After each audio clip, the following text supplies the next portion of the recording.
Thanks so much for coming. By way of introduction to the Chicago Dance History Project, let me tell you a bit of my own story.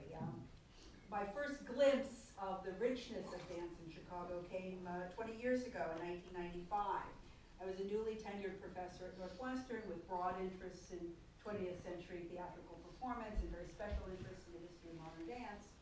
And I was just starting to work on a book on, I was just starting to work on a book on American modern dance at mid-century, mid-20th century, and then Newberry had given me a grant to, work on this research. And then coincidentally, are Newberry people here? Anyway, hi, Newberry people. Coincidentally, the Newberry had just mounted an exhibit on the history of Chicago dance called Shall We Dance?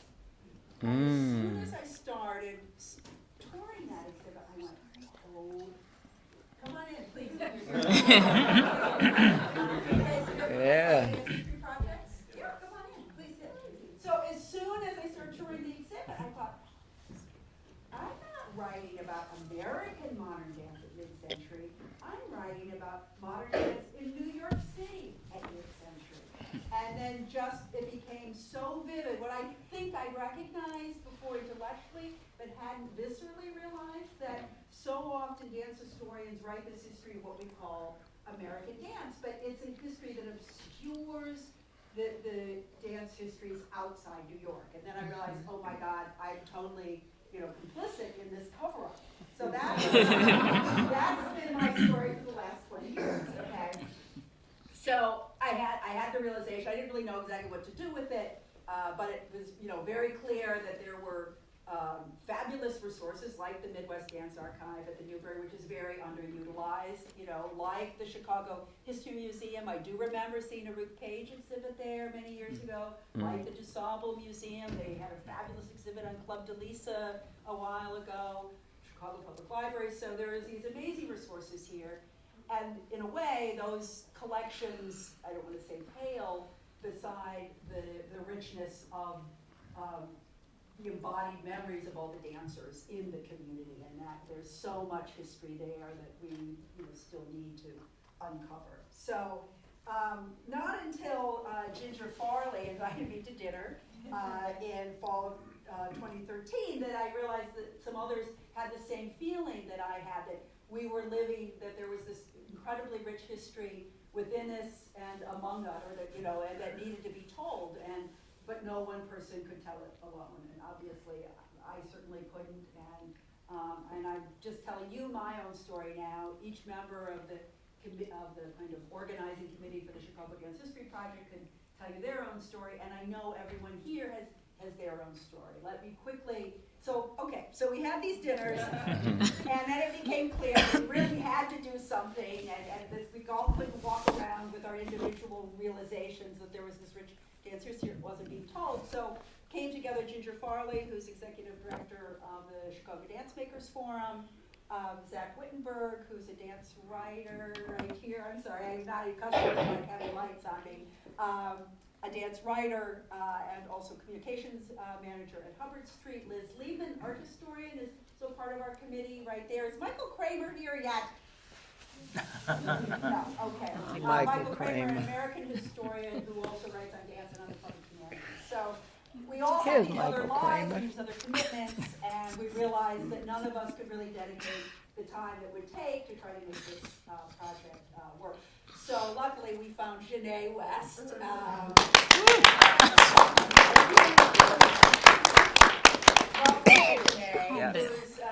experienced as an oral historian, as a writer, as a documentary filmmaker, and she's also a great tap dancer.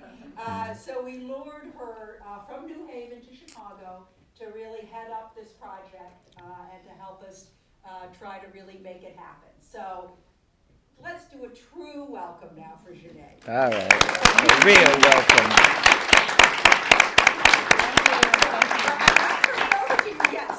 I'm over to you. Hold on. Okay. Welcome. Okay. Hold on. Blah, blah, blah. So she's going to start conducting oral history interviews. We're going to start with the most senior members of the community. So if you're not the first person tapped, that means that, we're not considering you, the eldest of the group. So your turn will come. She's going to help us raise money, and that's going to be a really crucial part of this project, obviously. And she's going to continue to organize some public events. Our next public event is going to be at the Logan Center on June 25th. That's a Thursday from 4 to 6.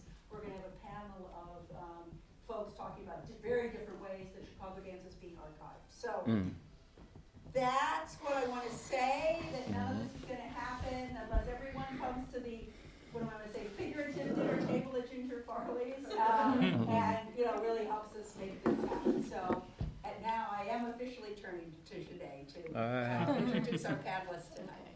All right. Thank you guys all for being here. Can you hear me okay? Yeah. Okay, good. As Susan said, we're going to be looking at all types of dance with the Chicago Dance History Project, but I'm super excited to begin our public discussions with tap dance because it is the form nearest and dearest to my heart, and I am so happy to be joined by these three individuals. To my left is Reggio McLaughlin. He's a Chicago native. Yeah. You began dancing on the streets and the subways of Chicago, right? Yeah. I've been on the Chicago scene, started maybe for 30 years now, believe it or not. And when I started tap dancing, did you want me to talk for a while? Not yet. Okay. Not yet. I got you. I got my notes. I saw that look. I'm good. No. Okay, nah. I'm good. For the last 16 years, I think, of Brownie's life, he partnered with Ernest Brownie Brown of the famous duo Cook and Brown and the Copaesthetics. Till he was 92 years old. Until he was 92. Yeah. Let's see. Last year, you were the recipient of the Flaubert Award, a prestigious award given on National Tap Dance Day, which is coming up, by the way, May 25th in New York City. And he is here at Old Town School. He's been teaching for over 20 years here. 21 years I've been 21 here to help years. develop this tap thing here. Every winter he does a tap nutcracker, and every spring you have your own tap day celebration. Yeah, right here, May 30th. So that's coming up too. Coming up. Okay. Thank you. Did I do all right on that? Did so All far. right, okay. To his left, we have Star Dixon. All right. Start. Also a Chicago native. She has come from a dancing family. She's a founding member of Mad Rhythms, directed by her older brother, Brill Barrett. Let's see. You have also worked with Dormisha Sumbry Edwards, Jason Samuel Smith. She's been featured in Dance Spirit magazine. Twice she was an artist in residence with the Audible Odyssey group. Anybody here from Audible Odyssey tonight? No? Okay. And you've been teaching since you were 16, right? She teaches for Mad Rhythms Tap Academy, After School Matters. You just came back from Brazil, right? Festival in Brazil. Cool. Star Dixon. All right, Star. And Mark Yonally.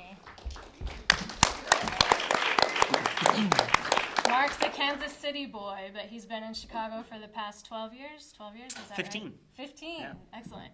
And some of your mentors also have Chicago connections. Sarah Petronio, Billy Siegenfeld. Mark was a dancer with Bill Evans' dance company and especially Tap Chicago. Not to mention making a name for himself as a soloist and a choreographer. He's the artistic director of Chicago Tap Theater and also a dance writer. Your articles have been in Dance Teacher, Dance Magazine, Dance Spirit. Yeah? Okay, so welcome, Mark. So I thought we would get started by something tap dancers do really, really well, I think, is honor their legacies, their backgrounds, their training, their mentors, and things like that. And so I thought maybe by way of a little bit further introduction, we might just go back down the line, maybe pick a main branch or two of your tap family tree, and talk about them and how they've influenced your dancing and your career. You want to start? I'll start. All right. My mentor, even though my first teacher here was Jimmy Payne Sr., who showed me the foundations of tap, but all the way up to 2009, I worked with the legendary Ernest Brownie Brown until he was 92 years old. In his late 70s, he came back to Chicago just to retire, and he ended up showing me some steps combination, and it snowballed into a partnership. I learned a lot of the traditional routines from back in the vaudeville period, like a chair dance that I do that came from out of the Hoofers Club, the cane dance, which is a vaudeville piece, traditional Bill Robertson doing a low down piece. So in 2009, I was teamed up with the Grammy Award-winning Carolina's Chocolate Drops, which is a string band. Genius Award winner Reginald Robinson, ragtime piano player. We was awarded 3 grants in 1 year for the Diamonds of the Art, the MAP Foundation, and Rockefeller, all of this, to put on a show about the black roots of vaudeville, African-American roots of vaudeville. And very successful show. It just went on, and after Brownie passed away, not only did he pass his legacy on to me to keep traditional tap alive, but I was passed a lot of memorabilia, like his original copacetic jacket, which is a striped jacket that is just a famous piece to have because this was their traditional jacket. They started the group in 1949 when Bojangles Robinson passed, in memory of him and to keep tradition alive. I got all his awards. I got stuff from the Apollo Theater that they asked me if they could put in their archives. So not only did I was blessed dancing with him, but I was also blessed even after he passed away. Yeah. I'm going to ask you more about him later. Yeah, I ain't going to talk no more. Okay. I get like... Star, what about you? Of course, since Brill is my oldest brother, he was my first and main tap teacher for many, many years. Did you have a choice? Right, I did not have a choice. He basically made me tap, really, when it comes down to it. He used to teach at my school, and I didn't want to do it. I was like, I'm hungry. Can I sit down? My legs, there was always an excuse. And he like, how my sister the one that give me the most trouble out of the whole class. But it wasn't until, I don't even know what year this was, but there was a group called Rhythm Is. Idella Reed Davis and Sarah Savelli are the founding members of that. When I saw them perform, I was like, this is what I want to do. So that was when I got the bright light bulb. Like, in the 90s. So yeah, and then Mad Rhythms didn't come till 2001. And then where I trained with Brill, Martin Trey Dumas III, and then a little bit later, Jemani started teaching us. Jemani Taylor started teaching us. Mm-hmm. So yeah. Good. We'll talk more about Rhythm Is too, I think. Oh, yeah. Mark, what about you? So one of my earlier mentors, I grew up tap dancing in Kansas City, but there wasn't anyone in town that did rhythm tap. And I was lucky enough to be in a city with a great jazz tradition. So instead of reaching out to other tap dancers, for a long time I reached out to the jazz community and really started studying jazz music and really getting into it and falling in love with it. When I turned 17, a man moved to Kansas City from Passaic, New Jersey, named Cy Legend, and he was an old vaudevillian who had danced in the 20s. And he started teaching me dances that he remembered from the 20s and then some new creations of his. He was 88 when I started studying with him, and he was 92 when he died. Danced up until a month before he died. Had perfect hearing. If I missed one sound in a dance, he would stop the music, go to the beginning, make me do it again. Made me crazy. Yeah. And he wouldn't let me do any tricks. You know, I was a young kid, so I wanted to do nothing but wings and pullbacks and stuff. And he would slap his forehead and tell me to quit that nonsense. And it's all broken rhythm is what he called it, which I think was his way of saying swing or syncopation. And then as I got older and started going to the tap festivals and studying with people, Sam Weber became really influential for the technique. I really loved his approach to it. Sarah Petronio really helped take my journey into jazz music even farther. Bill Evans really taught me a lot about choreography. Billy Siegenfield here in Chicago helped me hone storytelling through dance, which has become important. And then Diane Walker, who I think has kind of been an aunt to all of us, really was somebody that challenged me at a young age to do something, and said, I think when I was maybe 17, what are you going to do? What are you going to give? Because you're taking a lot from all these people that you're around, but what are you going to give? And so she was also something. And her phrasing. When I think of the best phrasing in tap, I love the way she phrases. So Beautiful. Yeah, it's I know our project is focusing on Chicago dance history, but I think especially with tap, I don't think there's a tap dancer in the country who hasn't been affected by Diane and several others. So Chicago tap history suddenly, balloons out into a much bigger scene. It doesn't matter where you live. Some of these people have shaped all of our dancing, I think, as well. I want to ask, especially you two guys who have studied with older gentlemen, after they've had such a long career and varied careers in, vaudeville, movie musicals, touring with big bands, what kinds of lessons do you think they were able to impart because of who they were when you met them and because of who you were when you met them? Do you know what I mean? Wait, I'll keep making me go first. This mic not even, is this mic on?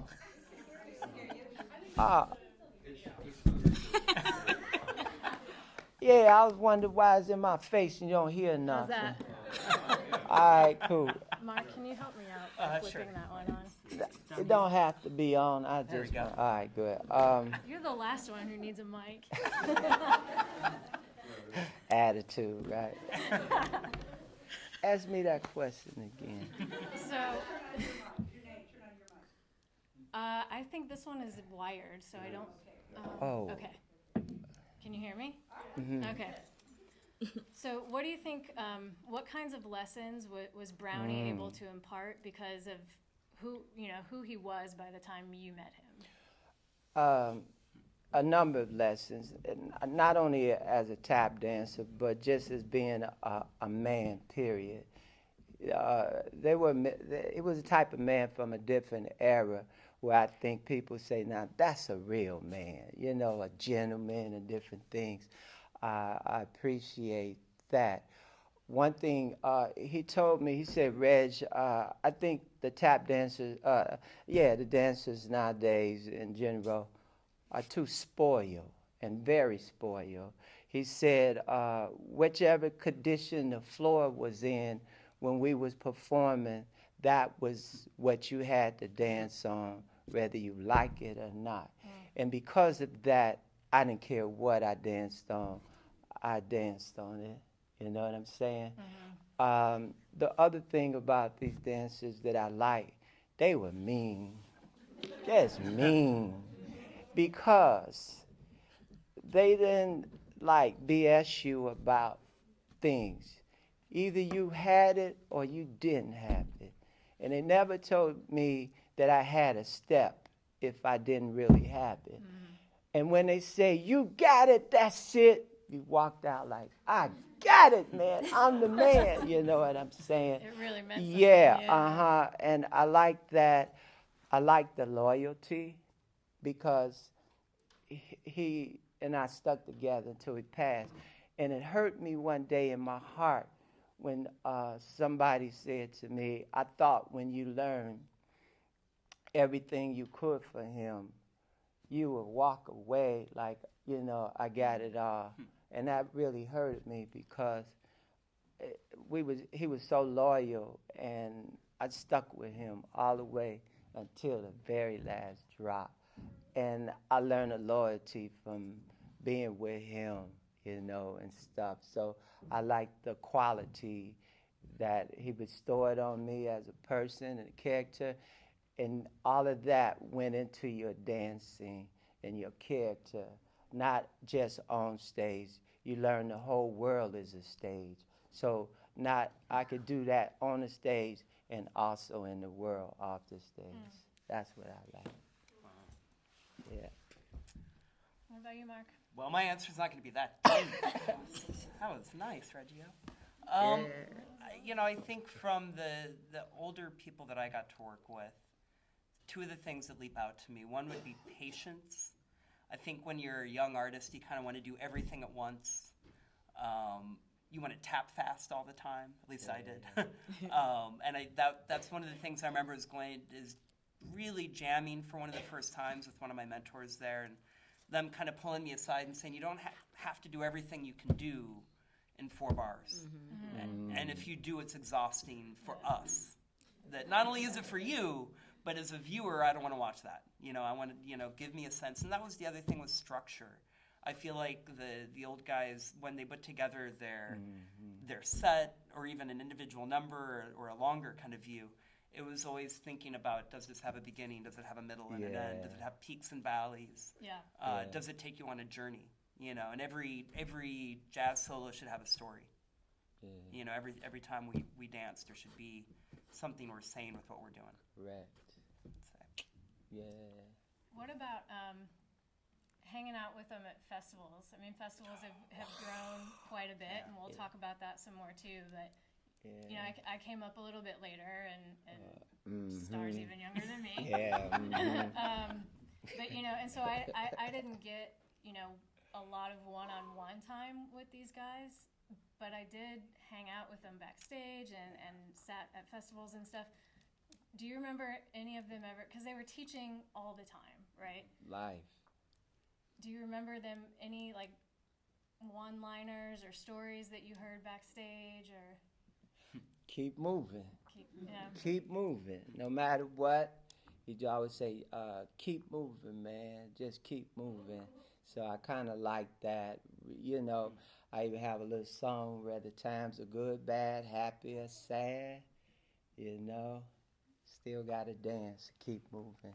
So I kind of like that. We always talked. He always told me a lot of stories and stuff. Yeah, from back in the day, like the Brownie worked in with Count Basie, Duke Ellington, Cab Calloway, Cotton Club, all that stuff. So he talked to me about the day.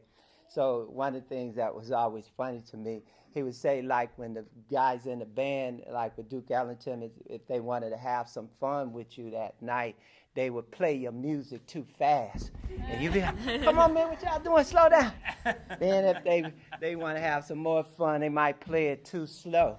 Boom. Man, what y'all pick it up? Sometimes they would hit bad notes and everything and laugh about it. So I just thought that was just, wow, that's so funny, So, but he always told me a lot of stuff and different things and just in life. And I always liked that when he showed me something, a step or whatever, he always tell me, don't try to do it like him. Do it the way I do it, because I wasn't him and he wasn't me.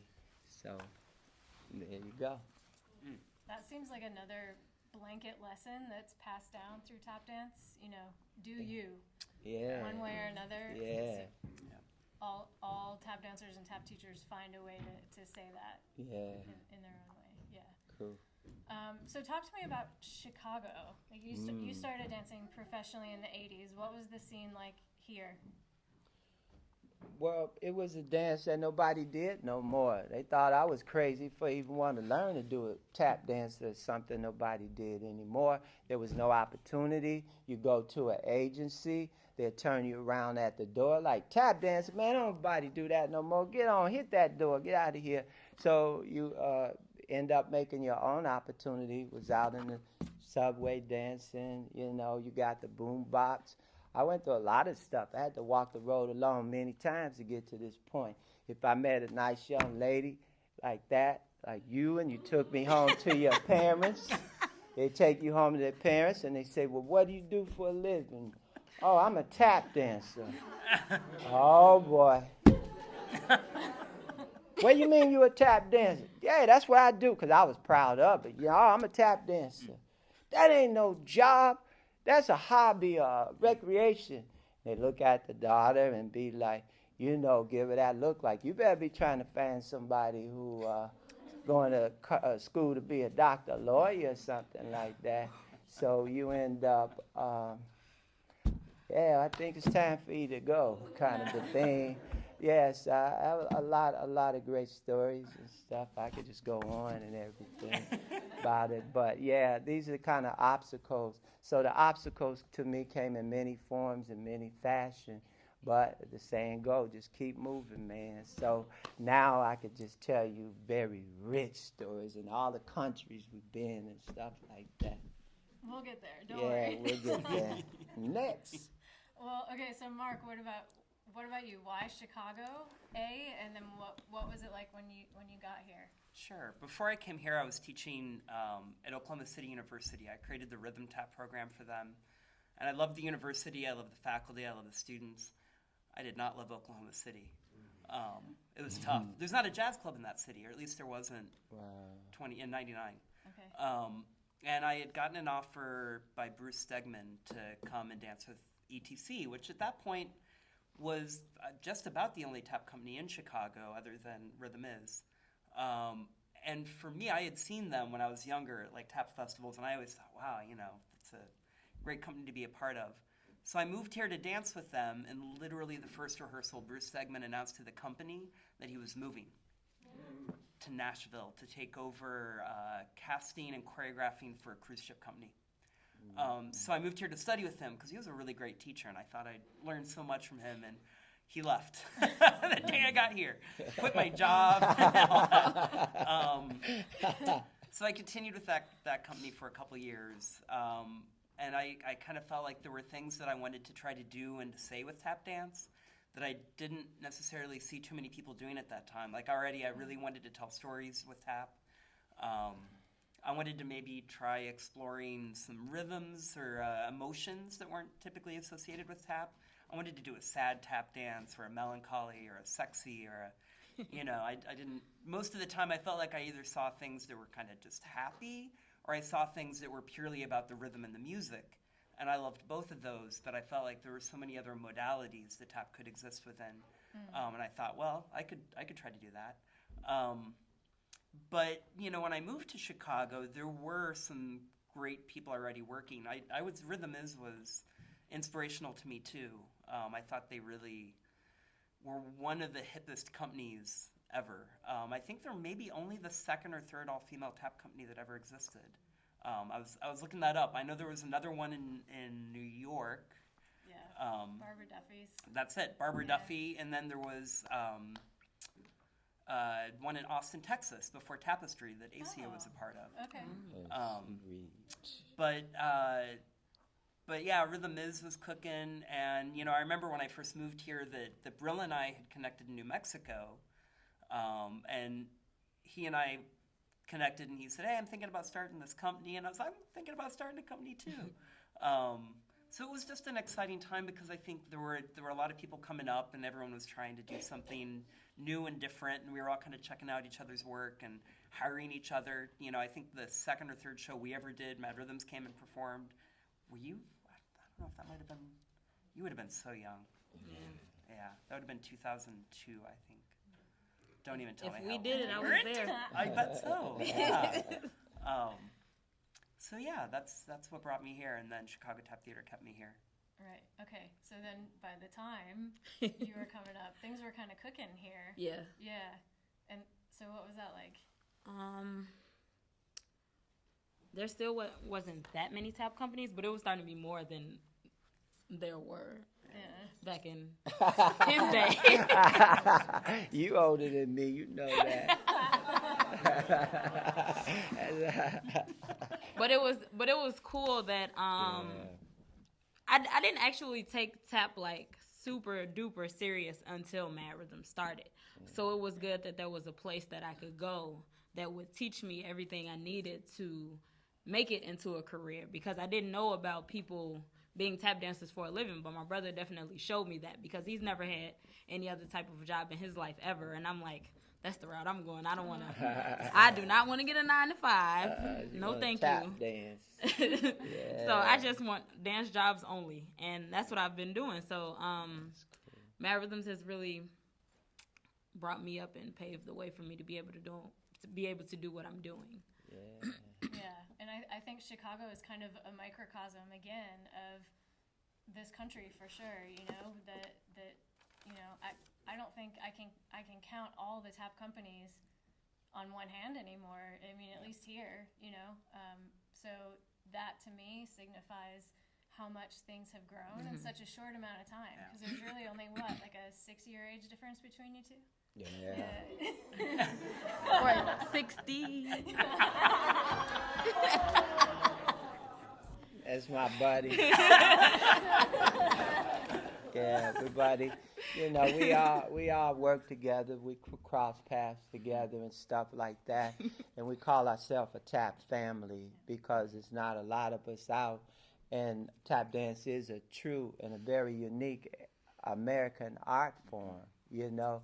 And it's just something that we all try to maintain and keep alive. I'm really blessed that Old Town been here for me to produce shows and allow me to do what I do and everything. And at the same time, by us all teach, we breed in new dancers and help in setting up a platform for that too, you know. And hopefully all the grant money don't dry up because that helps us to be tap dancers and keep it together, you know. Speaking Of what? I'm curious, how have city programming and city funding here in Chicago, how have those things helped develop your career? Oh, that was super. My first program I got with that got me out of the subways was Urban Gateway in probably 89 or something. They recognized the talent, and I went in there, and developed art in the form of education type of programming, because before they would put you into a school, you was groomed for that. Matter of fact, our program was a scripted show in very good English and dialect, and they worked with me and another dancer, Tap, and got me out of the subway, and that really helped motivate me to study in a library, videos, and everything. One of the things, I don't know, I must have to say, my trainer didn't come from no Miss Louise School of Dance or this dance academy. It was more or less one-on-one with the old vaudeville performers like Brownie and these guys, you know. It was no going to class in that. You learn in the basement or wherever you could just put on some shoes and tap. So, so it was a very unique upbringing in that fashion. But I went with Urban Gateway, got me out of the subway. I went first one with Gallery 37, which she does now, what they call After School Matters, but it was called Gallery 37 at first. Moving on into there, I was moving to Old Town School in '94. So I've been through all the institutions, know me, you know. Reg went there, which is good, and all kind of outreach programs and the city and whatnot, because that was the only way you can really make a little living, because they were the ones sponsoring it. You'd at least tap and putting you, helping you to make it. It wasn't like you was getting a lot of gigs in the clubs and this kind of the thing. And all the tap festivals were still very new. There was just a few of them at the time. And one of the longest ones that's been out here started here in Chicago successfully, which was Chicago Human Rhythm Project. And they started. So we really came a long ways to put ourselves on the map and be established as like Top Gun dancers and performers. You know, New York, they do it because of Broadway, but a lot of the dancers are all there, and they're not even from New York. They all migrate there. You know what I'm saying? Brownie, Cookie, them, they was all out of Chicago. So it's a lot of history that people don't know. They just see it from the outside. But I know it, though. Yeah. What about, you want to talk about After School Matters? I'm like, I almost forgot what the question Yeah. was. I'm like, what does that have to do with anything? She can repeat it for you. No, I know what it is. I know what it is. Yeah, I had Chicago. to go back and wait a minute. Okay, so majority of my teaching career has been through city-funded programs and different organizations like Chicago Community Trust. They're a big donor to the Better Boys Foundation, where I teach, me and my brother Burrow teach an after-school matters program there. And he's actually been there for like 10 years now, maybe. Mm-hmm. But I've been teaching there for the past 5 years. And I think that through CHRP uses Urban Gateways also, and I've been teaching in a couple of grammar schools for them. And so there are definitely been a lot more opportunities coming to teach inside of these schools, which is happening both ways, because I've been hearing a lot about funding getting cut, but I keep getting more and more jobs. So I'm like, that's not affecting me, thank God. So let me just keep doing these gigs I got coming. Yeah. So I've been staying busy with these government funded programs. Yeah. That's good to hear. Yeah. That's great. We have been City Arts recipients in the past, and that's helped, although it tends to be fairly underfunded, so I don't think they're able to give organizations that kind of money I wish they could. I do think they're doing a great job with programs like Urban Gateways and After School Matters. We do get, we don't get money directly from the city, but we teach in partnership with the Alexander Graham Bell School through Chicago Public Schools. We have a program bringing tap dance to children who are deaf and hard of hearing, and that money is coming directly from the city. And that's turned out to be, or from the state? I don't even know. I should find out. All I know is they write me a check at the end of the year. But that's been great, because if the school wasn't receiving money specifically for arts programming, we wouldn't be able to do that. Right. You So. want Pull me some? some too. Pull me some. Please and thank you. All right. Well, Reggio serves us water. Yeah. My mouth getting dry up here. Because you're talking so much. No, I'm not.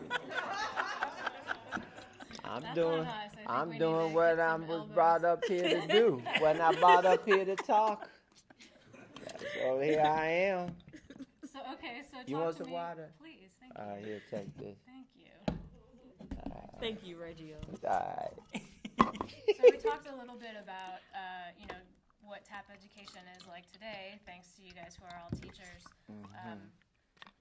Chicago has also had a lot of very long-standing dancing schools. Sammy Dyer, Mayfair Academy, Sadie Bruce, Jimmy Payne. They were all, taught tap for decades. I don't know what my question is around it yet. What kind of impact do you think that has had, to today even? Go ahead. I think it's great that so many dance schools are hiring professional tap dancers who are not just tap dancing for fun, that are tap dancing because they want to actually teach you about the history of tap and also how to make a living off of it if you want to. And because there's so many studios that just are disappointing me right now. And they just have people who do it for recreational purposes, or someone who's taken tap before in the past, and they're just like, oh, well, we need a tap teacher. Oh, I can do it. Right. But not because they want to do it or because this is their passion. They just do it just because. But so there are a couple of schools here in Chicago where we have a lot of actual professional tap dancers, and so you're making better tap dancers in these studios, and so that's a good thing. They kind of laid the groundwork for seriousness in the art form. Yeah. Any thoughts, you guys? That all depends on what your motive when you come to take the class for. Like here, people come here, if I'm in there with 10 people and I ask each one of them what made you come to take tap class, I might get 10 different reasons. Something I always want to do. Ooh, I wanted to exercise and lose weight and learn how to tap at the same time. So no matter what their motive, they come, I just teach them like a professional. You know what I mean? And I teach them the best way I can and up to their capability, and appreciate them just for wanting to take an art form that, that might not have of the popularity of some other art form, but I just think, you know, when you just look at it a certain way, in a broader way, it's all good. It's all good. Yeah. I think I find I'm often kind of jealous of the kids that are in Chicago and the suburbs around here. Yeah. Because I teach I teach quite a few places, but I teach at some studios where every teacher that the kids get have a company, are in a company, are, traveling nationally, internationally. They're studying with people that are at the top of their game and people that are actively working or have worked in the field. In Kansas City, I'm very lucky for the education I had in dance. It put me on this road. But I didn't necessarily have, every single teacher wasn't coming from that place where that was their entire passion and then their entire life. I think you're right. Very often you get the people who, I took some dance when I was a kid and I want to teach now. And, there's no barrier to be a dance teacher in America. All you do is say, I'm a dance teacher. And Shazam, you're hired. That's it. So there's no kind of, I don't even know if I would want certification or an educational requirement anyway, but maybe it would be nice somehow to kind of prove a basic proficiency in something before you can teach it to other people. And tap, it's not as big an issue because we can't get hurt as much. But some dance forms especially, can be downright dangerous. But we all are brought in to do workshops and festivals. And in these workshops, you come in to enhance what these teachers have taught, because some of them are very limited with their training. And you come in and not to tear down what they did, but to enhance what they did and make the kids take them to the next level. And that's how I see that, So let's talk about festivals, because I think they play a really important part in tap history in general. And if we, can find ways to relate it back to Chicago, that would be great too. But, we've all heard of the famous Colorado Festival in the 80s. I think you were there, Mark, weren't you? I was in Boulder one year in Portland for 5 years, 6 years. Yeah, so back in the day, there were maybe 2, 3 a year. Started in Chicago, first Chicago, St. Louis, where we go. Those have been around the longest, like 20 years or 22 years and stuff. New York came in about 9 years ago. 2001. Yeah, about 12 years ago. And a lot of them came in later. But Chicago was definitely in the forefront of that with the festivals. Yeah, I think by far.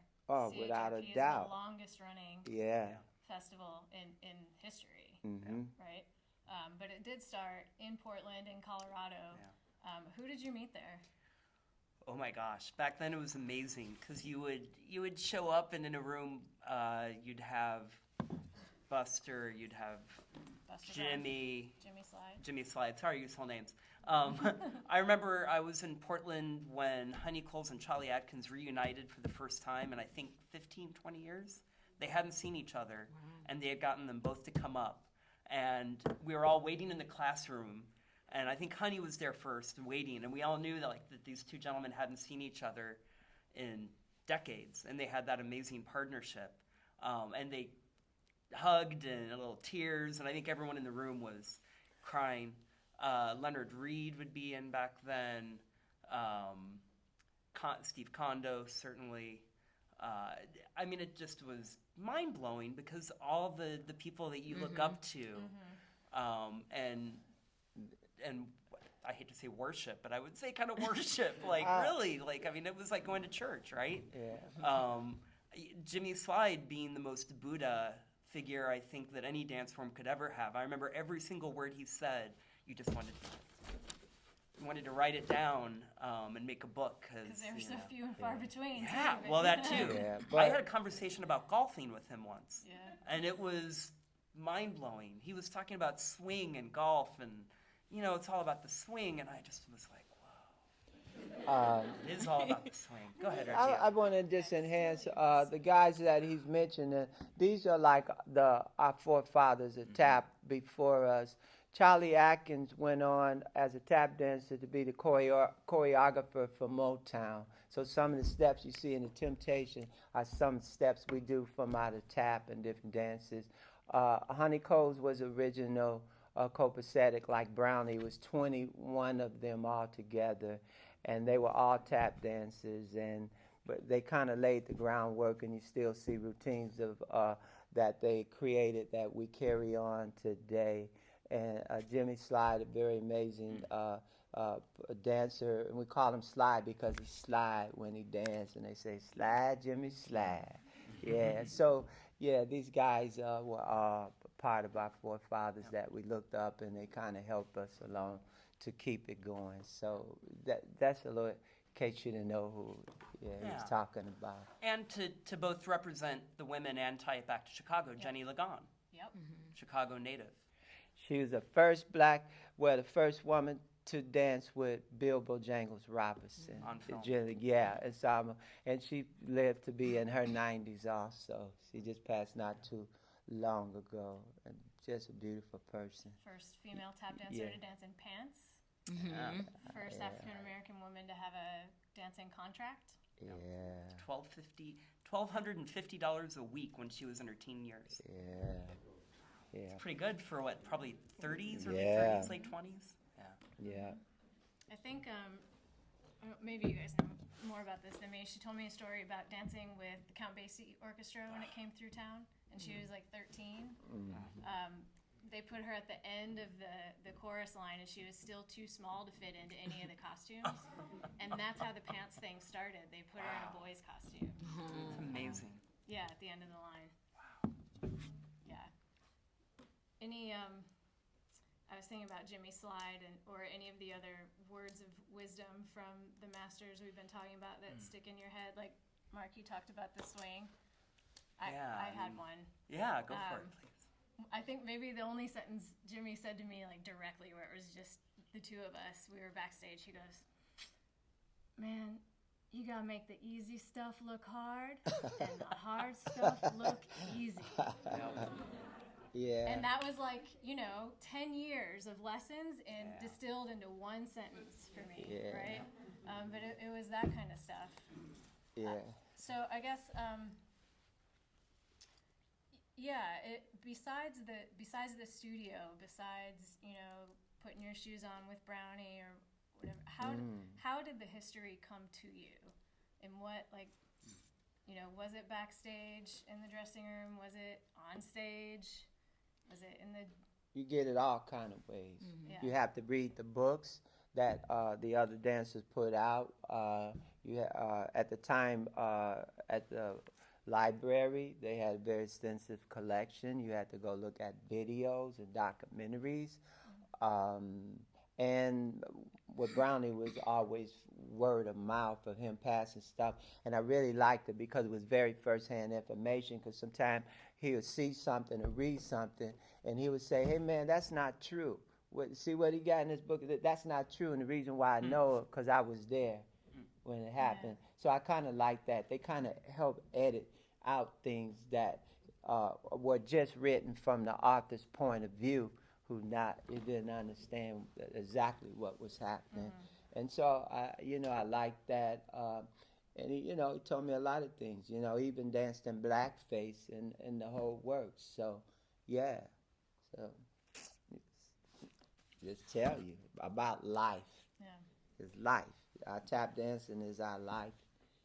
And we dance our life, Well, I was going to say, going back to what you said, I basically grew up going to tap festivals. So, I think the first master I met might have been Dr. Jimmy Slide. And tap festivals are such a great, important part of being a tap dancer, because you get to be around all these people that you grew up watching. And it's so funny how we used to pass the tapes around. Like, you got the footage, you got the footage. Like trading cards or something. And now nobody has any tapes anymore. But I do. I got 2 trunks of number VH tapes from, and also I got a lot. When my partner passed away, they gave me all of his stuff and collections. So, well, you gotta spread the wealth. Yeah, well, we and will digitize that. Yeah. He When I tryna get keep somebody it to for do it himself. for me, yeah, you can use them. I don't care. Yeah. But now YouTube is such a great, Yeah. like the greatest invention ever, because most footage that we used to pass around is now on YouTube. So it's just literally at your fingertips. And you definitely have to talk to Diane Walker, because she knows everything and everybody. Well, knew everybody, and she will sit and talk to you and tell you about everything and everybody. Her whole class. Instead of teaching the class, it'd be a whole history lesson. Then, what time is it? We're tapping tomorrow. And then after class, and in the car, Yeah. And then in the lobby, and then you end up spending the night comfortable. because you had no choice. Yeah. But oh my God, I remember that a couple of years ago, I really wanted to stay up and listen, but I was so tired, so I was just dozing. But I stayed awake as long as I could. Next thing I knew, I woke up in the morning. But my brother has always been a very avid history Advocate. yes, advocate. Yes, he is very, very big on you learning your history and spreading history. And we come up with all types of games to play in class to keep the history going. And sometimes you can't get in the class until you tell a person that you were supposed to look up for homework, or you can't leave the class until you tell a person that you're supposed to look up for homework, or just he plays a lot of different games and quizzes to test your history. Yeah. How have you guys, like that example, how have you guys made history relevant to your careers today, whether it's through teaching or performing?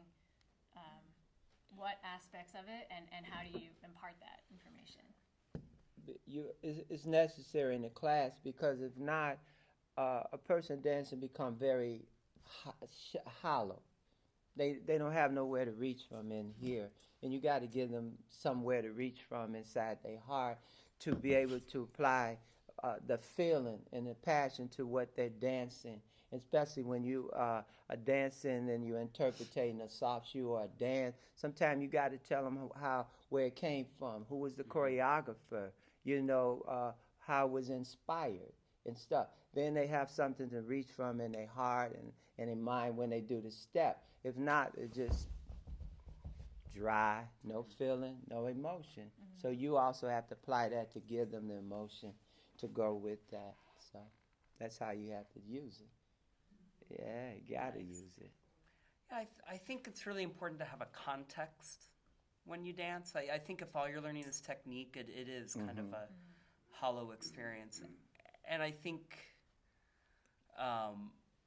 likewise, it's equally important to also make sure you're conveying information about the music that you're dancing to, about the history of the music. To me, that's the history of jazz and tap coming up together has always been really important, and a thorn in my side, because I studied jazz in college, and there's not a single jazz music textbook that mentions tap dance.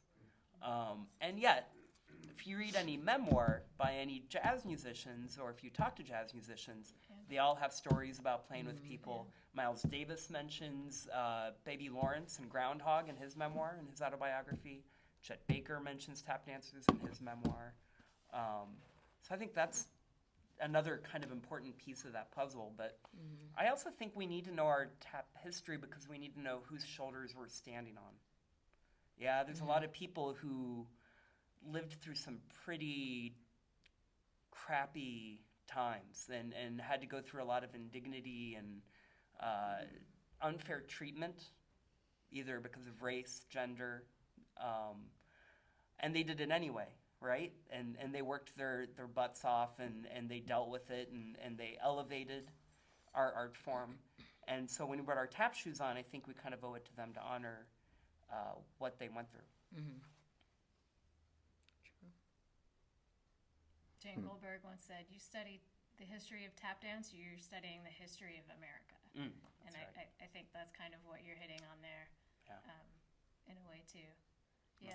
I remember what I was going to say. You just made me remember how jazz and tap go hand in hand. Yeah. Short Pup, Jimani Taylor in the process of choreographing a show. Yeah, I love Supreme. Yeah, and he just wants to get tap and jazz out there together more because he says there is no reason there should not be a tap dancer at every jazz festival performing. That's right. So he's trying to make that happen.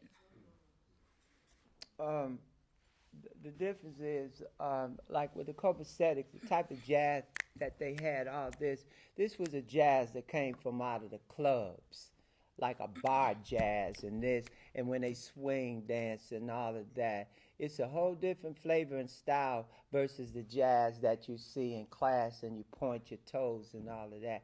Tap dance is a freedom dance. We don't have to worry about pointing our toes and all of that. Mm-hmm. We can dance the way we feel. We improvise. We can stay flat-footed, many different styles. So don't get confused when you see jazz. Oh, I'm going to jazz class. That's not the real flavor. If you ever see Copacetic, when they perform, it was like you went and seen them perform in a bar, in a club, on a dance floor. That was their style. And when they tap, they had that style. Very unique, a very traditional style. And it's a big difference because sometimes when I try to get my students to do a certain step, they had that little flavor, but they want to do it like the jazz, the stuff they do in the club.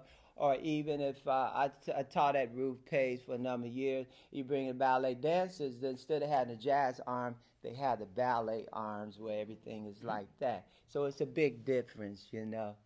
So I wanted to make that very clear and understand it both, yes. There will be a quiz later. So. It's important because when I worked in college and I do lectures in the colleges and stuff, they want a question answer period, and you really have to know your stuff, or you just look like what, you know. So it's important. It is. It is. Yeah. I'm sorry. I'm teasing.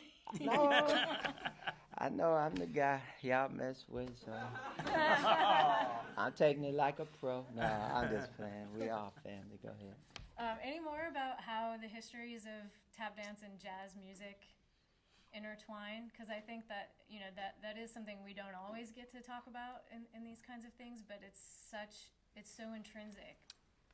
Coming at it rather than the educational standpoint, or still educational, but maybe from a performative standpoint, I think one of the things that the tap community does and has been doing is we're really kind of starting to establish our canon. You know, I think we're starting to decide what dances are important historically, and I think there's been, even more recently, more of a push to make sure that as you learn tap dance, you start to learn these dances. You know, I think almost all of us know the walk around. We all know Laura, probably. We all know the Coles, Opus 1, the Coles and Adkins soft shoe, the Coles and Buffalino soft shoe.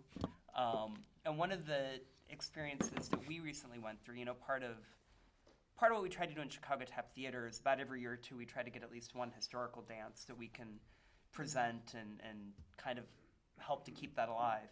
And specifically, we've been trying to get more choreography from the women pioneers of tap choreography in the 80s, because that was such a rich time for tap choreographically. And one of the pieces that, like I said, many of us know is the Brenda Buffalino, Honey Coles version of the soft shoe. And it was interesting because we had Brenda in to work with us, and we had a rehearsal with her.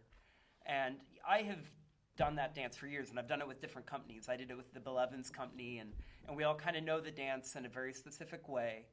And so I said, Brenda, you know, she's actually here to work with us on a different piece. But I said, would you spend a couple hours and clean it for us? Because I want to make sure we're doing it the way you really want it. And so we started working on it, and I remember I looked at her and I said, you know, Brenda, does this step, is that supposed to swing or is it straight? Because I hear different dancers do it different ways, and what's the right way? And she looked at me and said, well, Mark, is the music swinging or is it straight? And I said, well, what do you mean? We always do it to taking a chance on love. Well, you don't have to do it to taking a chance on love. Who told you that's the song? Well, that's what everybody... And, you know, through the process of working on the piece, what I rediscovered was that it was a living thing and that it was meant to be danced and loved, and not this thing that this is the way the dance is always done, and it, you know... You put it in the museum, you dust it off every year or two, and it has to be exactly this way. And it really kind of blew my mind. because I think that was how that piece has started to become. Every time I would see people do it, we all, obsessed over the tiniest details. When, I learned it from so-and-so, and it was always this way. And come to find out, Brenda said, oh, honey and I would change details all the time. And, we would always hold back the step as long as we could and then squeeze all the notes together. And, we would challenge each other and mess with each other on stage by trying to wait longer. And it went from being this kind of dusty piece to being, this amazingly fun dance to do. So I like that we're in a process of like creating a canon, because I think modern dance has a canon and ballet certainly has a canon, and these are things that make you a better dancer by learning them. You learn about phrasing, you learn about timing, you learn about dynamics. That's all. I'm just curious, do we have tap dancers in the audience tonight? I should have asked earlier. Hey. And how many of you know a piece of tap rep? Okay. You're students. What do you mean by that, tap rep? So, like the dances that Mark has been talking about, shim sham, walk around. Any traditional pieces. Any traditional. But now even, it used to be just that there was the BS chorus and those real traditional, but now I think we're really starting to pick from some of those people we've lost and like really specifically try to bring those, something of them back by keeping a piece of their choreography alive. But they're classics, though. Yeah. Real classics. Like never ending. They would never end, It's classics. Yep. And it gives us a common language, which is cool. We can show up somewhere and do a dance together even if we've never met. Yeah. Which, we had a brief exchange over email. I, suggested a couple, and it's not really all that hard to find at least one piece in the canon that we all know. Laura, I think everybody up here is Laura. Yeah, so there's one right there. Yeah, I it's want hard to to do think Laura. of a tap We event do it without later. something. But I did want to open it up to questions from you guys, but before. Cool. When? I've got a question. Does tap have notation? Does tap have notation? Some people write out notation like that, not like musical notation, but beat notations. Yeah, they do. It was never one of my fortes, because sometimes when you do the conventional type of workshop, they want you to do a notation so the teachers can learn your routine, and but video cameras changed all of that. Hey, we don't have to write that no more. Just film it for me, and that's what took out notation. That's a very difficult thing to do too, Yeah. I heard it. Yeah, you guys. Yeah, connotation. Yeah. From Stanley Kahn. Yeah. Have you guys ever used that? I have not ever used any type of notation. Yeah. I've used some, but I don't know. That's that Miss Louise School of Dance stuff. They do that kind of stuff. Yeah, but not all. I know what you're talking about, Yeah. but I used it once kind of as an experiment too. Labo notation, which is traditionally used for other forms. I had a professor in college who notated the shim sham and notated some of Lynn Dalley's rep. Via Laban? Yeah. Wow. No, yeah, That true. is craziness. But I had dances, but truthfully speaking, I'd have had dances notated for real. I've taught a lot of the conventions, and it was kind of demanding, but I had to have help to do it, though. So, I just think all good, just dance. If you need notations, good. Count it out. But one of my things with Brownie was he never used terminology to me. So I learned a very difficult way. They just do the rhythm and say, okay, do this, do that. Do what? Do this. And they just do it, and you just, you had to do it. And then when we had to teach classes when we do festival, then it became like, oh my God, trying to break down the steps that you do that you never really put in any kind of notation or any kind of terminology. And so it made you have to go back and learn all of that if you wanted to be recognized as a good teacher, There's a question here. Yes. Okay. It's related to notation, and I've asked Jenai previously, is tap an art of sound or an art of sight? And Both. can you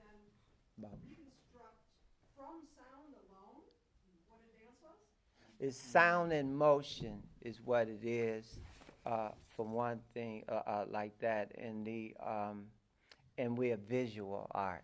Like you watch Fred Astaire, and it's beautiful to watch. Can let us, Fred Astaire, Gene Kelly, those guys were gorgeous to watch. Yeah, Sure. visual art. And put them down. Yeah. But with the case of Astaire, the sound was, in the movies, the sound was very distinctly in his technique of the historical recording of those dances, the sound was done entirely independently from. The sound was done in a sound studio, and then they overdubbed the sound on top of the tap, so they wasn't getting sound when they were actually doing the dance. After you do the dance, you had to go in the recording studio, and then they tape the sound, and you had to remember exactly how you danced that dance to put all the sounds in sync of what you did. Yeah, you're right. I was gonna say to what you asked when you said, can you reconstruct the dance just from sound? I think that might be hard. I mean, I feel like it's not 100% possible, but because most steps have distinct sounds about them, so and especially because a lot of people do series of steps in the same way. So you can hear what something is. You might not be able to tell a whole 8 bars what the whole thing is, but you can probably figure out most of it. Yeah. And then there would be signature sounds. And Sure. Yeah. Yeah. Thank you. Interesting. You feel like it's like learning a language? That lady. Definitely. The yeah. universal language. Back to what he said about meeting someone. Like you can meet somebody from Japan and they don't even speak English, But they understand the tap. You understand Yeah. the shim sham. And that was one reason why tap dancers got a chance to go to so many countries Yeah. without Yeah. having to worry about the language, Right. because that dancing was a universal language. If we was into a verbal art firm, we'd need somebody to interpretate, or you need the screen up there with the subtitles and stuff. So that was a great advantage of being a tap dancer. Yeah, so because Universal. like she said, I just came from Brazil a week ago, and half the people in all my classes spoke Portuguese, and I only know how to count to 4, and That's all you need. I know how to say left and right. Yeah. I basically learned all the things that I needed Yeah. to teach that class. Yep. Yeah. But they could do the routine because it's a language, Yeah, that's a language all of its own. totally. Yeah. Yeah. Over there. You all talked about the importance of history and knowing the history of tap. Can you talk a bit about your experience as a dancer when you started dancing and didn't know that history, and then how your experience as a dancer changed as you learned that history? Did everyone hear the question? Yeah. Okay. My teacher started with the tap and the history at the same time for me when I started. And as you do it, I found myself very curious about why and where this come from, where the tap start from, and stuff like that. So I came out the gate learning history just with my tap, as well as the terminology with my first teacher, but then later on. I don't see how you can learn that and not want to know the history of what you're doing, you know? I think, I didn't necessarily get into the history until I really started going to the festivals. And I think what was so cool, especially at that point in our history, was that the people that I was studying, the people that I would watch in films, and the people that I was reading stories about and hearing things about, I could meet them and I could study with them. I could go study with the Nicholas brothers. The Nicholas, what the, I don't, and it's interesting because, of course, I think the first festival I went to, I was probably taking intermediate classes that year, or maybe intermediate advanced. I certainly was not, dancing at a professional level. I was a teenager and from Kansas. And I don't know too many other art forms where you could be a relative neophyte and go study with the 10 of the greatest practitioners of your art form, the people who made the history, the people who innovated. I look back, and not just, I mentioned all the old guys, because that's kind of what we were talking about earlier, But you know, also at those festivals were all those pioneers of tap choreography, the people that were turning tap into a concert dance form. It had never been a concert dance form until the 80s, in the way we usually use the term concert dance form, yeah? And those people, primarily women who did that, were all teaching. Brenda and Heather and Lynn, and in addition to then all those great old guys who had been in the films and done vaudeville and done nightclubs and TV and Broadway. So we got to meet all, I mean, the history was right there for you. And that's exciting. I mean, that makes you want to learn more. Totally. Great question. Yeah, Michelle. Listening to you tell the stories about the festivals, I wonder about, is that kind of the culture that kept tap alive or maybe it's both, is that part of the economy that some of the old guys needed the income? Yeah, well, it's a combination of all of that. Plus, one of the things, the older guys never got the recognition that they deserved during the period they were in. A lot of them had a slight bitter taste because they was messed over so bad. We flipped the script and brought them all back and gave them all kind of awards and admiration for the ground that they set. So they didn't get it at their present time, but they did get it in the end. I got about 7, 8 awards of brownies that everybody, and bringing him back out there and keeping him up there. So that was that. And also, it's like when you in the festivals and everybody in the same hotel, you all go down in the lobby, and the old timers, we gather like a Indian storytellers campfire, and they just tell story after story, and we just sit there all night listening to stories, and that was all a part of it. So it's a way, it's like our own university of tap. You know?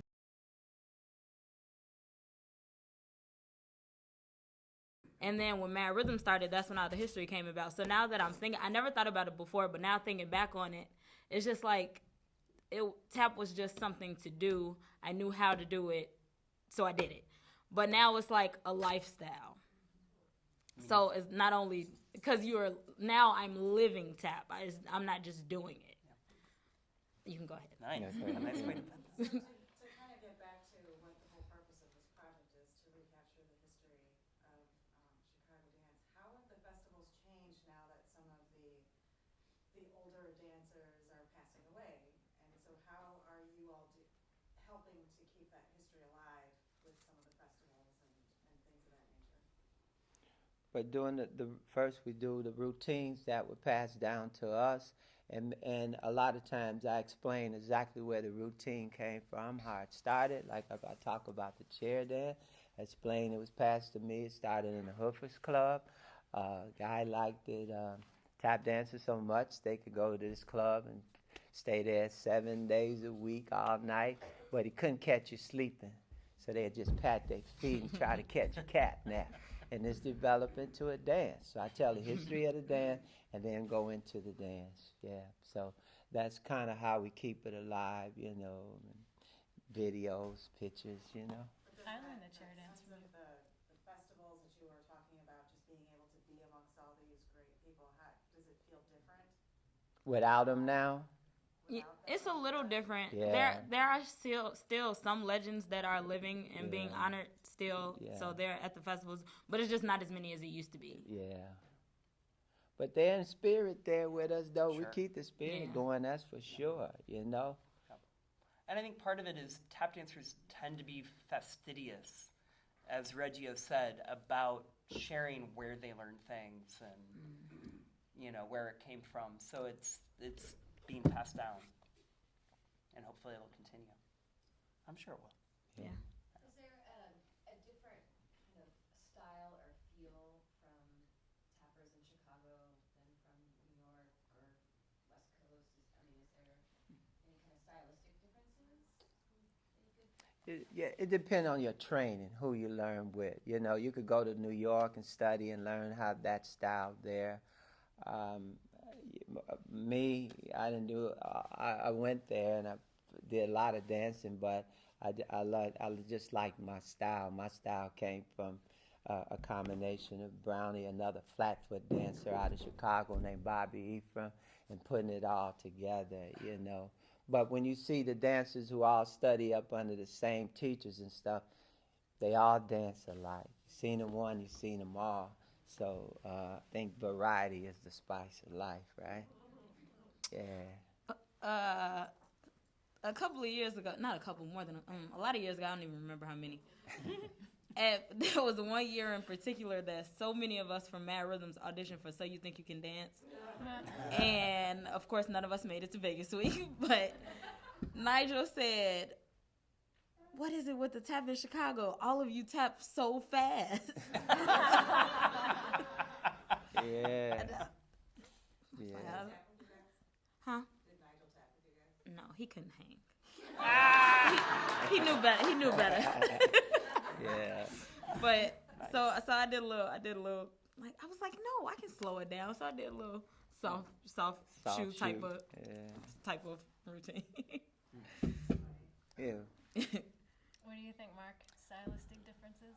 Gosh, that's hard because it's such a, I mean, like any art form, it's so driven by individual personality, right? Yeah. Everybody taps so differently. Yeah, I think so. I mean, I you know, even people who come up, like Nico and Jamani and you came up, you know, kind of similar training somewhat as far as like, well, and you and Jamani certainly.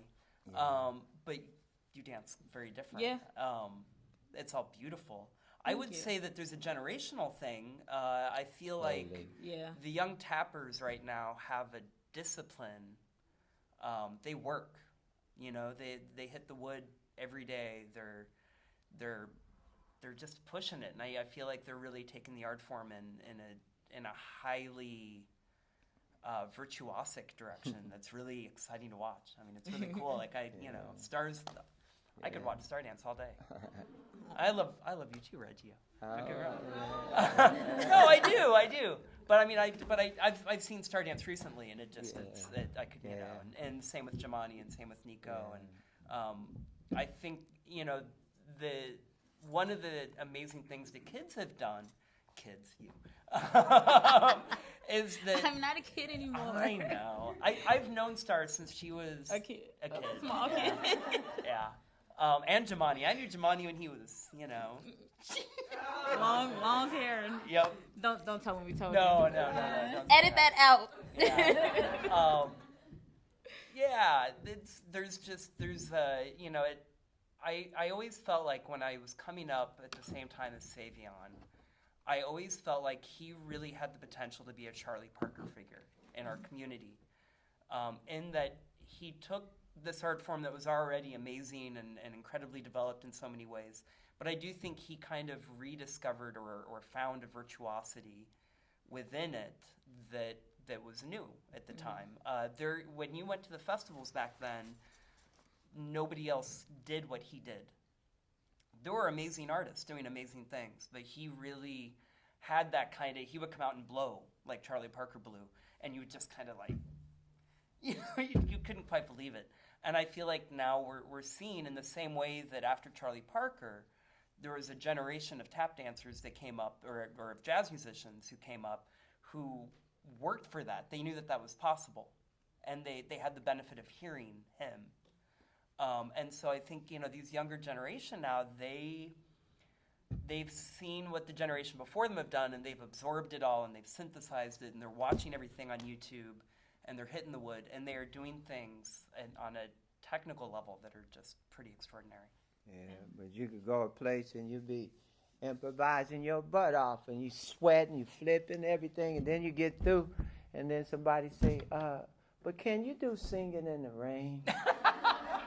Oh, okay, yeah, because you have a lot of influence from the MGM musicals and these type of routines that are forevermore also.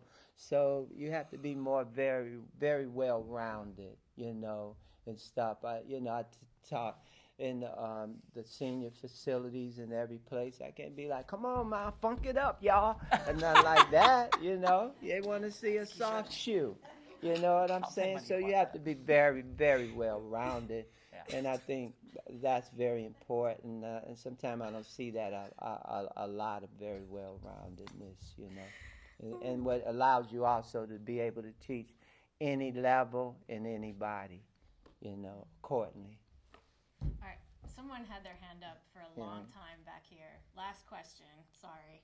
Yeah. Yeah, my question is, for everybody on the panel, who is their biggest influence in why they became involved in this art form and guided you kind of through your career?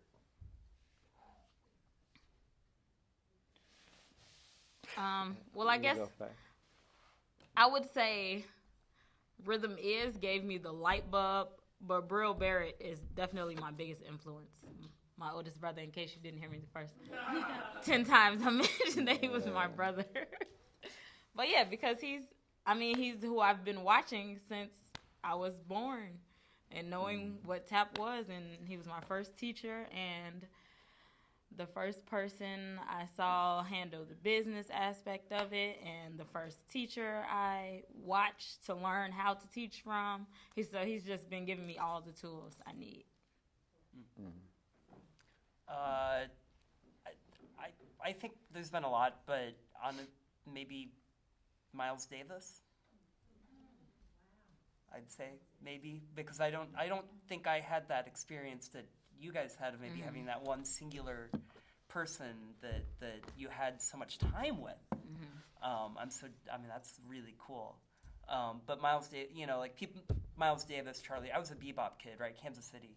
But people like that were always there, and even when I was a kid, and when there was nobody to study with, they were there, and you could learn phrasing, and you could learn dynamics, and you could learn the things that hopefully make us do what we do. Yeah, I saw tap my older sisters and them do it, and was learning it. And then when I went to see the performance, the sound and the rhythm just was love at first sight. And then my partner Brownie. In one way, you think you choose it, but then later on, in reality, you find out that it chooses you. Because I would have never had any idea when I was growing up that I would be a tap dancer at all. And now here I am. Yeah. Okay. Cool. Two other names that I think would be remiss when we're talking about the history of tap in Chicago if we didn't mention. One would be Lane Alexander, Yes. who started the Chicago Human Rhythm Project and has That's right. continued to keep it alive, growing for That's right. 20 plus years, and who does master's classes all over the world as well as teaches regularly in Chicago. And he studied at Lou Conte's, and to tell you the truth, best tapper I ever knew in person was Lou Conte, who started the Hubbard Street Dance Company. And he taught, and he also had Bill Robinson in his repertoire that you guys first did, and Claire Bataille, an amazingly beautiful jazz dancer who had very strong ballet background, which Ginger and all the other dancers in Hubbard Street had. She was a fabulous tapper, and Tracy Vonderhaart, who's now on the West Coast. But all of us, and I taught at Lou's for many years, all of us learned from Lou, and he could pick them up and put them down. I have to tell you, beautiful, clean, crisp, articulate sounds, and soul, like crazy, and demanding, like crazy. And I just think we'd be remiss if we didn't mention those names as being really important in not Integral. only keeping tap alive, but inspiring people to go out. Yeah. Yeah. We mentioned the Human Rhythm Project per se, but Well, we Lane should give them a plays. shout out. Yeah, Yeah. Credit. Thank you. Nobody denies that. I never denied that. Matter of fact, that was the first festival we did. Me and Brownie was through Lane Alexander and Chicago Human Rhythm Project. You know what I'm saying? I think you give everybody credit where they do, but when you get to Lou Conte, you study with him.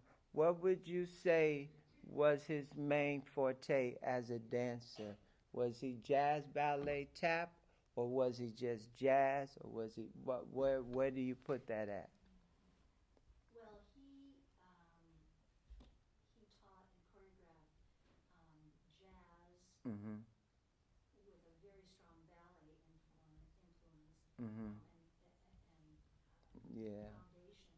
But I think just not that many people knew what a great actor Yeah. was. See, didn't know. I met him, and I guess I we, used to do tap dance. yeah, I I met never him. heard We that. had all That's have something. admiration and stuff like that. But you know, the Hubbard Street is a jazz company, right? Yeah, but they used to do tap. Yeah. They don't do it anymore. Yeah. Well, lucky they had you here to bring that out. Yeah. And one other Chicago tap dancer we have to mention, Bob Fosse Yeah. from West Andersonville. Yeah. Thank Man. you very much. It's funny, the street out there is named after him, and he grew up in his neighborhood Yep. also. Yep. Right. He would have been my influence, I think. Cool. Yeah. Anyway, clearly this is something that will be to be continued. Yeah. We can only talk about so much in one night, but Yeah. thank you guys for coming. Thank you, Reggio and Star and Mark. Oh, are we going to promote our stuff? Oh, coming up? yeah. So Yeah, we well. have We a got few stuff just, coming up. housekeeping Gotta promote. announcements. All three of you guys have shows coming up. Please Yeah. tell us about those. All right, we have two things coming up. May 30th is our annual benefit. It's going to be crazy fun tap stuff. Tap Shoe Matt's going to be there. If you ever need a new pair of tap shoes, he is the guy. And also, June 27th, we have our next show. That's Circo Tap. We're going to be combining circus arts with tap dance. That'll be at the Athenaeum Theater main stage, one night only, June 27th, chicagotaptheater.com. Thank you. Yeah, come see it, please. Okay, so I talked a little bit about Jenai was creating Love Supreme, which will go up in October, I believe. And also Tristan, if anyone's ever heard of Tapman Productions, he's always got shows coming up. But I'm a part of a series of shows that are May 28th through June 7th or 8th, something like that. So last weekend in May, and then Athenaeum. yes, Yeah, I think it's Athenaeum also. But I think it's in one of the studios. I should have asked for those details before I came. Yeah. Can we go to the Tapman website for that? Yeah. Yes. It's in the smaller theater there. Okay, well, I'm glad y'all know. And then Ian Berg, who's also a member of Mad Rhythms, he's up and coming. Y'all gotta check him out. He will be premiering his work for the next Audible Odyssey show, which is, I'm assuming it's gonna be in August because the last one was in August. So I'll be getting When is ready it? for that. Yay. Why do y'all know more information about the shows that I'm in than I do? Cool. And then I specifically got a text from Lane before I came here asking me to encourage people to come see this show at the Auditorium Theater on May 1st, which members from 5 different Chicago companies will be doing Opus 1. Dr. Harold Cromer's choreography. Yeah. Okay. Last not least, I have my National Tap Day celebration show where I bring in different artists and we celebrate tap dance as a true American art form.